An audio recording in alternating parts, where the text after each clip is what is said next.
Hallo, Kevin Münchinger. Vielen, vielen Dank für das Interview, dass du hier daran teilnimmst.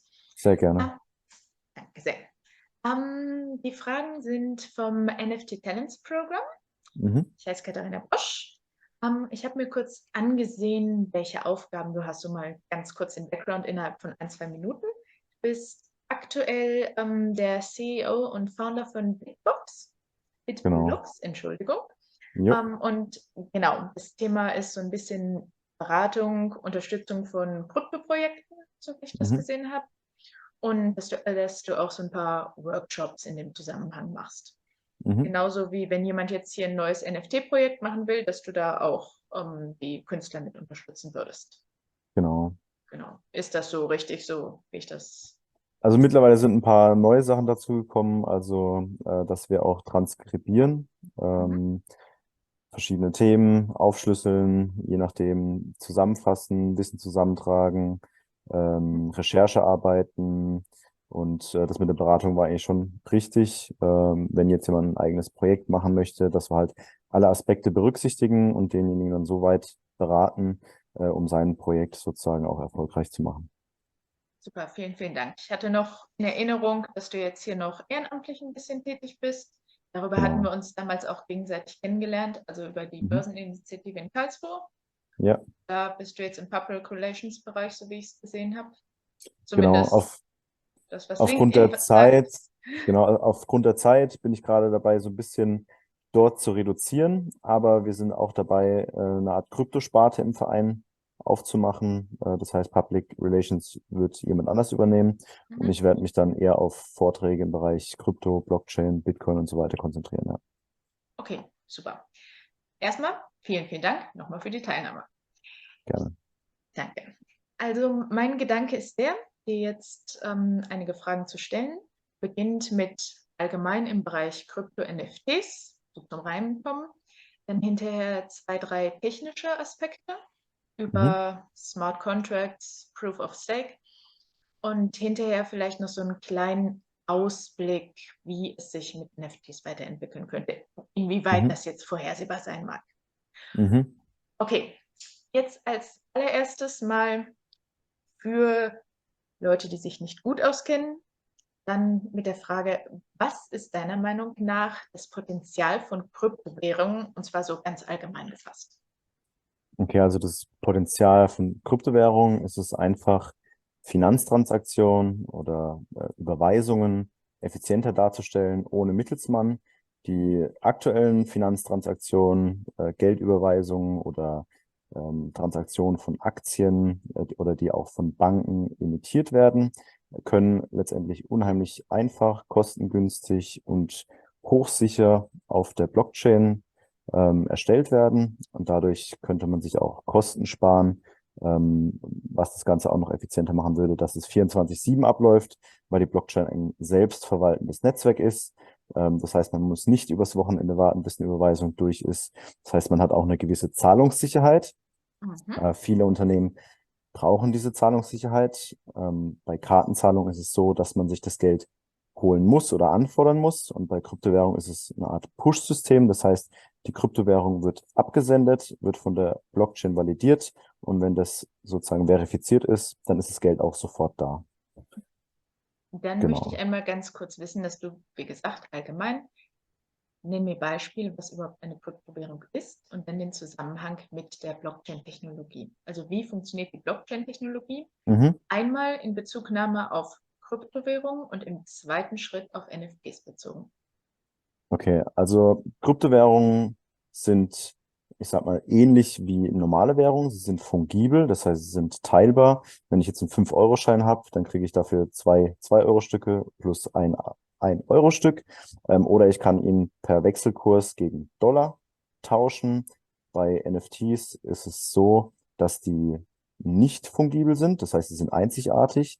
Die haben auf der Blockchain sozusagen einen Token, der ist einzigartig und kann nicht beliebig viel vervielfältigt werden. Natürlich kann man den Smart Contract oder das Programm, das dahinter steht, so anpassen, dass es ähnliche sind, aber letztendlich hat jeder NFT eine ID, die einzigartig ist. Wie die Blockchain funktioniert, es ist ein dezentrales Datennetzwerk. Man kann sich das vielleicht so vorstellen, dass mehrere Computer auf der ganzen Welt verteilt sind und alle das Gleiche abbilden. Sobald ein Computer in diesem Netzwerk manipuliert werden würde, würde er automatisch von diesem System ausgeschlossen, weil die anderen sozusagen ein anderes Abbild haben, wie der eine oder je nachdem, wenn es zwei Computer sind, sozusagen wird er dann direkt ausgeschlossen. Das gibt dem ganzen System eine unheimlich hohe Sicherheit, was letztendlich sozusagen ausgelagert wird auf dieses Netzwerk. Man muss also theoretisch als Unternehmen nicht mehr ein eigenes Servernetzwerk aufbauen, was sozusagen auch als Single Point of Failure gelten könnte. Wenn einmal der Server sozusagen abraucht, dann steht quasi die Firma metaphorisch in Flammen. Ja, genau. Super. Genau. Mm, Dann die Frage, kannst du noch mal ein bisschen spezifizieren zwischen halt NFTs und Blockchain? Bei NFT unterscheidet sich ja, wie du sagst, nochmal non-fungible, fungible, dass du diesen Unterschied noch mal ein bisschen unterscheidest, zum Beispiel welcher ERC-Standard das ist. Genau, also es gibt mittlerweile mehrere ERC-Standards. Einmal den ERC 721 Token-Standard. Das ist so einer der ersten NFT-Standards. Dieser Token ist auch einzigartig, hat letztendlich eine Art statische Eigenschaft. Der wird erstellt, hat eine eigene Token-ID. Dann gibt es im Gegensatz dazu den ERC 1155 Token. Der hat schon mehrere Funktionen, dass man sozusagen mehrere NFTs in einem Smart Contract hat und diese dementsprechend dann auch sozusagen in einer Multi-Möglichkeit versenden kann. Des Weiteren gibt es natürlich mehrere Ideen, die sozusagen in Planung sind, die aber noch von der Community abgesegnet werden müssen. Genau. Okay, super. Erstmal danke sehr. Jetzt die nächste Frage. Was sind jetzt, ich sag mal, Vorteile von NFTs?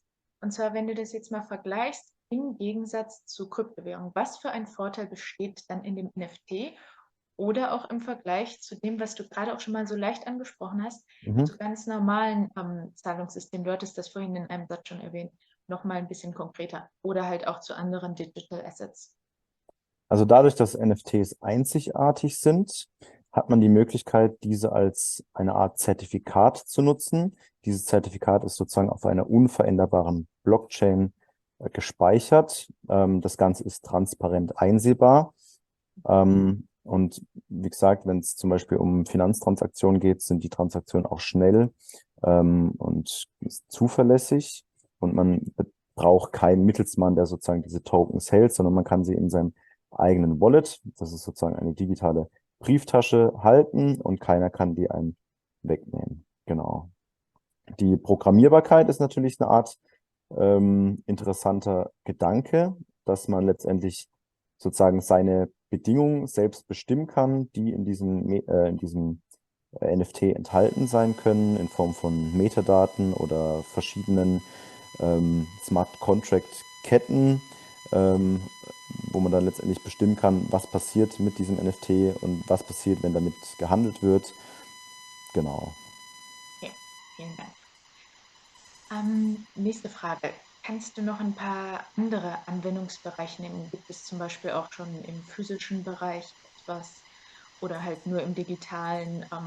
Wofür sind NFT praktisch jetzt zu nutzen? Du hattest jetzt gerade es monetär gesehen, aber was geht noch darüber hinaus in dem Fall? Wie gesagt, falls Mhm. dir auch physische Beispiele einfallen, umso besser. Ja. Also angefangen hat das Ganze ja im digitalen Bereich mit der Kunst, Mhm. dass letztendlich Digitalkünstler, die vorher auf Instagram unterwegs waren und ihre digitale Kunst vorgestellt haben, nun die Möglichkeit haben, ihr Bild sozusagen an einen Non-Fungible Token dranhängen.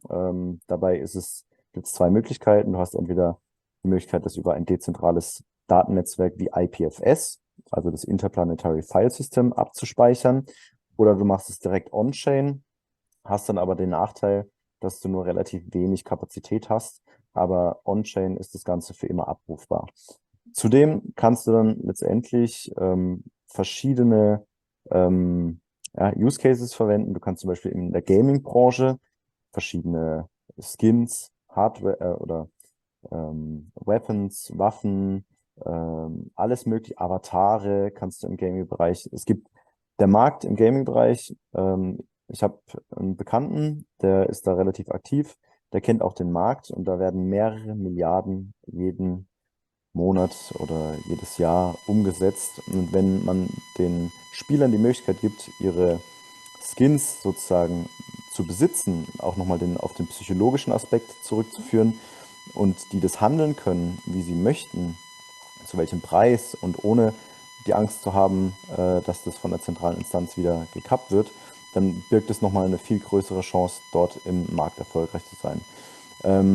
Zusätzlich gab es im Sportbereich unheimlich viele Fußballer oder Basketballspieler, irgendwelche die Karten oder so in der Art ja, so Baseballkarten erstellt haben, aber die waren hauptsächlich digital.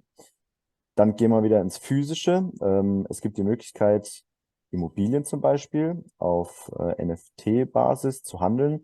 Das heißt, man besitzt dieses NFT und hat somit Besitzanspruch an einer Immobilie oder an einen Teil einer Immobilie. Und dadurch, dass man letztendlich dieses NFT besitzt, hat man die Möglichkeit, über die Blockchain oder über einen Smart Contract denjenigen direkt automatisiert an der Mieteinnahme teilhaben zu lassen. Das heißt, da braucht man auch keinen Bankangestellten mehr, sondern es läuft alles automatisiert ab. Oder Da Tickets, eine genau. Nachfrage an dieser Stelle, und zwar Mhm. teilweise von Immobilien. Das heißt, gibt es auch die Möglichkeit, über NFTs irgendwelche Sachen zu teilen in verschiedene Bereiche, dass du jetzt sagen würdest, hier, wir teilen uns die Immobilie oder wir teilen uns ein NFT auf. Zum Beispiel WhatsApp Yacht Club ist ja recht teuer, das kann sich nicht jeder leisten. Gibt es Mhm. da auch die Möglichkeit, es stückchenweise zu haben? Genau, also das kommt dann drauf an, wie das Projekt das handhabt. Entweder die sagen, okay, alles klar, wir erstellen jetzt ein NFT, das auf das NFT hinweist oder mehrere NFTs, das auf ein NFT hinweisen, oder man erstellt eine fungible Währung, die sozusagen dann der, der, der Punkt ist, der sagt, okay, alles klar, du besitzt so und so viele Coins. Diese Coins sind ein Teil eines NFTs und dieses NFT ist eine Immobilie. Also es gibt mehrere Möglichkeiten, da vorzugehen. Man sollte natürlich schauen, was ist die community-freundlichste und die einfachste. Muss man natürlich auch noch berücksichtigen, wie ist das Ganze reguliert. Aber das bleibt dem Projekt dann so überlassen, wie sie es gerne hätten. Okay, danke für die schönen Beispiele, damit man das auch noch mal etwas mehr vor Augen hat, damit man auch Mhm. weiß, was kann man damit anfangen. Okay, man will ja jetzt immer nicht nur die Vorteile haben, sondern gibt es bestimmt auch irgendwelche Nachteile oder Probleme, die dazu im Zusammenhang sind. Das Mhm. heißt, welche Risiken und Herausforderungen gibt es im Zusammenhang mit NFTs? Also wie ich gerade schon so angedeutet habe, bezüglich der Regulierung, es gibt manche Projekte, die würden gerne im Bereich Immobilien mit NFTs arbeiten, sodass letztendlich das NFT wirklich rechtlich gesehen einen Besitzanspruch auf die Immobilie hat mit Grundbucheintragungen und allem drum und dran. Das ist leider noch nicht komplett ausgeklügelt und es gibt auch noch nichts Festes im Gesetzestext stehen. Das muss noch immer irgendwie über Unternehmen gemacht werden, aber da muss man auch wieder vertrauen. Das heißt, da ist noch zu viel Zentralisierung eventuell da. Das andere ist, wenn man sich zum Beispiel den Kunstbereich anschaut, über Pixelkunst etc. oder Memes, die relativ hoch gehandelt werden und eine Woche später auf einmal ist es nichts mehr wert. Das heißt, die Volatilität und die Sicherheit und vor allem auch die Emotionen, die damit verbunden sind, ist wirklich schwierig zu handeln. Und wer weiß, welches Projekt denn erfolgreich ist. Am Anfang heißt überall, ja, dieses NFT-Projekt ist mega toll, investiert. Dann gibt es auch noch die Gefahr, dass Fälschungen unterwegs sind. Mhm. Jetzt kann man vielleicht sagen, okay, Fälschung gibt es ja nicht, weil das ist ja ein einzigartiger Token. Aber es gibt immer noch zu viele Leute, die sich nicht intensiv damit beschäftigt haben und dann vielleicht ein NFT kaufen, das genauso aussieht wie das andere NFT, aber wenn man das auf der Blockchain überprüft, eine ganz andere ID hat. Und das wissen dann wenige, wie man sowas überprüft. Das macht man normal über Ether-Scan. und gleicht es dann sozusagen ab mit dem Künstler, der das zum Beispiel erstellt hat, weil die meisten Künstler haben dann letztendlich auch eine Art Künstler-Wallet, die sie angegeben haben, dass man nachvollziehen kann, dass das NFT auch wirklich peer-to-peer von dem Künstler ähm, da ist. Genau. Ich könnte noch ein paar mehr Sachen aufzählen, aber ich bin mir sicher. Dass noch was anderes kommt, dass ich noch was wissen will. Okay. Ja. Und zwar im Sinne von meiner Überleitung von allgemein zum technischen Bereich. Eigentlich hätte ich das jetzt noch unter Risiko gesehen. Es gab eine Art wunderbar schöne Diskussion über, was soll ich sagen, den Energieverbrauch, was über die Blockchain und sowas funktioniert. Deshalb meine Frage jetzt an dich. Wie funktioniert der Proof-of-Stake-Konsensmechanismus im Vergleich zum Proof-of-Work? Und genau, was ist da der Unterschied, besonders bei der Ethereum-Blockchain? Da hat es ja eine Veränderung gegeben. Also das ist ein sehr weitreichendes Thema, das man wirklich auf vielen Gesichtspunkten betrachten muss. Du hast beim Proof of Work, hast du sozusagen Hardware, die dafür arbeitet, sozusagen die Coins oder die Blöcke zu finden. Das ist ein unheimlich aufwendiger Akt. Das heißt, es muss Energie umgewandelt werden. Diese Energie kommt von erneuerbaren Energien, teilweise vom Kohlekraftwerk oder von anderen Energiequellen, die man vielleicht kritisieren kann. Dadurch entsteht natürlich eine Art Umweltbelastung, die im Bereich, ich glaube, das Bitcoin-Netzwerk liegt bei 1% weltweiter Stromverbrauch, was aber zu 60% aus erneuerbaren Energien stammt. Genau. Wenn du dir dann im Vergleich dazu das Proof-of-Stake-Netzwerk anschaust, was sozusagen über Smart Contracts beziehungsweise über die Anzahl der Coins dich zum Minen oder zum Staking, heißt es dort, Erläuter kurz die berechtigen. Begriffe. Genau, also Mining ist letztendlich das Errechnen von Kryptowährungen auf Proof-of-Stake-Basis, Proof-of-Work-Basis Ja. und Staking ist sozusagen das Mining in Anführungszeichen auf Proof-of-Stake-Basis. Und das bedeutet letztendlich, man hat eine bestimmte Anzahl an Coins, die werden sozusagen in ein Verlies oder Tresor gesteckt und dann wird man berechtigt, anhand der Transaktion auch sozusagen daran zu verdienen. Das Ganze ist effizienter, weil man keine Hardware arbeiten lässt, sondern man braucht nur eine bestimmte Anzahl an Coins. Die kann man sich dann kaufen. Das geht relativ schnell, weil auf der Blockchain kann man sich das easy transferieren. Wenn man Proof-of-Work-Netzwerk aufbauen möchte, dann muss man halt erstmal Hardware kaufen. Man muss die Hardware anschließen, man muss die Stromquelle anschließen, man muss das ganze Konzept aufbauen, Abluftanlagen, also da steckt auch wirklich Arbeit dahinter. Und wenn wir die beiden Netzwerke vergleichen möchten, dann müssen wir auf das Blockchain-Trilemma hindeuten. Das besagt, es gibt nur zwei Wahlmöglichkeiten, und zwar zwischen Dezentralisierung, Sicherheit und Skalierbarkeit. Das bedeutet, Proof of Stake ist skalierbar.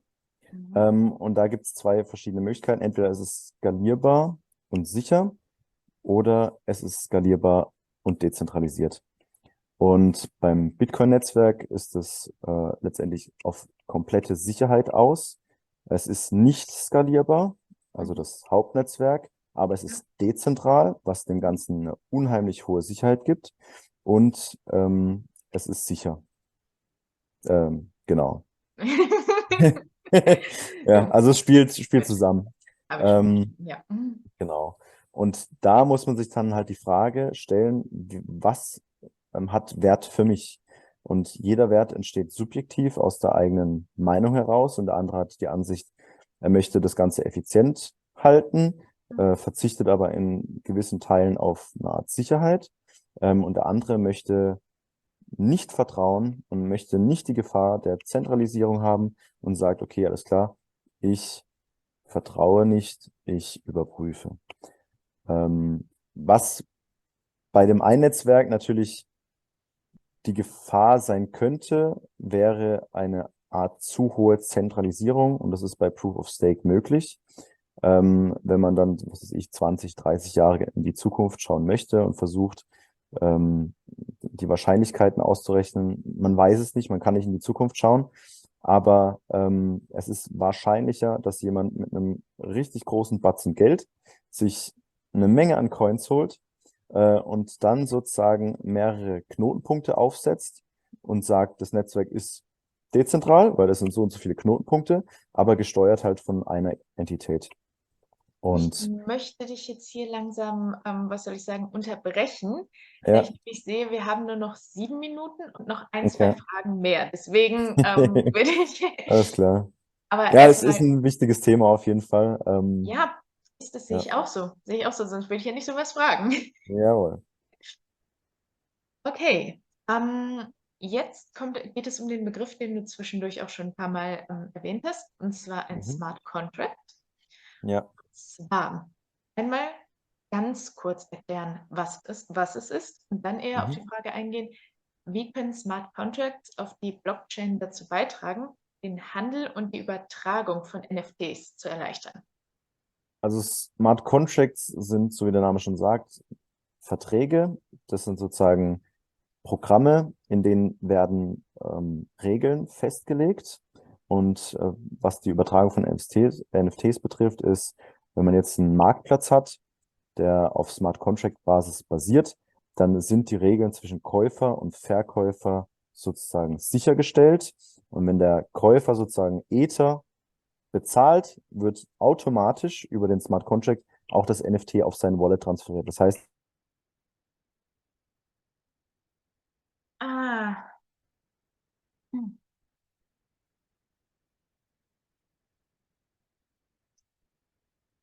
Hiermit mache ich eine Pause. Es ist abgebrochen. Hm. da muss man auch nicht erst vertrauen und sagen, hey, Ähm, sendest du mir dann das NFT? Mhm. Ich muss Mhm. gestehen, dass ich gerade Ah, kein Wort von dir mehr gehört habe. Das heißt, okay. du müsstest noch mal erklären, nachdem du gesagt hast, was Smart Contract ist, den Zusammenhang mit NFTs hier, was ich gerade gefragt habe. Okay. Also ich kann die Frage noch mal wiederholen. Ähm, Äh, wie können Smart Contracts auf einer Blockchain dazu beitragen, den Handel und die Übertragung von NFTs zu erleichtern? ja, genau. Genau. Genau. Wie gesagt, ich hatte dich gerade leider nicht verstehen können. Überhaupt Alles nicht. gut. Mhm. Okay, bitte. Also, genau, also wie können Smart Contracts auf der Blockchain dazu beitragen, den Handel und die Übertragung von NFTs zu erleichtern? Zum einen, Smart Contracts sind sozusagen Programme, die automatisiert ablaufen auf einer Blockchain. Diese sind transparent einsehbar, was für Vertrauen wichtig ist. Natürlich kann nicht jeder den Code eines Smart Contracts lesen, aber man könnte es. Ähm, und was das Ganze bei Transaktionen erleichtert, wenn man zum Beispiel jetzt einen NFT-Marktplatz sich anschaut, der als Basis Smart Contracts dienen, so sind dann letztendlich diese Vertragsbedingungen geregelt. Ich sende Ether an Person XY und dadurch wird dann ein Smart Contract ausgelöst und der wird dann das NFT sozusagen automatisiert an den Käufer senden. Somit sind letztendlich beide Parteien sicher. Das Ganze wird über die Smart Contracts automatisiert gesteuert und man muss niemandem mehr in der Hinsicht vertrauen, wie, hey, kann ich dir ein paar Ether senden und du sendest mir das NFT und dann, wer macht es zuerst? Muss man nicht, sondern es wird automatisiert verwaltet. Genau. Das Ganze sorgt natürlich für Vertrauen und Transparenz und somit sind dann auch Eigentumsrechte gesichert. Wird transferiert und das alles ohne Bank dazwischen, auch wieder super effizient. Okay, da wir jetzt nur noch 3 Minuten haben, Mhm. überspringe ich einiges und gehe noch zur allerletzten Frage. Mhm. Wie sieht die, Entschuldigung, wie sieht die Zukunft von NFTs auf der Blockchain aus und Mhm. welche Innovationen können wir in der Zukunft erwarten? Also der Begriff des Metaverse ist mit Sicherheit schon des Öfteren auch im Fernsehen oder in verschiedenen News gefallen. Hier ist es interessant, eine digitale Welt zu haben, in der man persönlichen digitalen Besitz halten kann, mit der Hoffnung, dass das Ganze auch interoperabel wird. Das heißt, man kann diese Gegenstände oder Besitztümer in andere Metaversen transferieren. Was auch unheimlich interessant wird, ist letztendlich dann die ganzen physischen Gegenstände, wie zum Beispiel Weine, die man dann über NFTs handeln kann. Die Weine werden gelagert, weil man vielleicht nicht die Bedingung hat, diese Weine richtig zu lagern. Das heißt, der Handel wird über NFTs unheimlich interessant werden, genauso auch wie Besitzansprüche. Und in der Zukunft wird das Ganze auch noch viel funktionaler.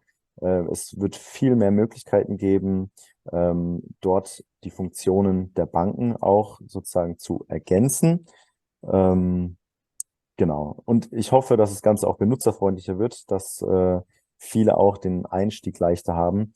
Und genau, die Zukunft ist halt, es ist unbegrenzt möglich, alle möglichen Branchen dadurch positiv zu verändern. Okay, super. Vielen, vielen Dank für die ganzen Antworten, die du mir gegeben hast. Es war wirklich sehr, sehr interessant und hilfreich. Gerne. Und nochmal danke dafür.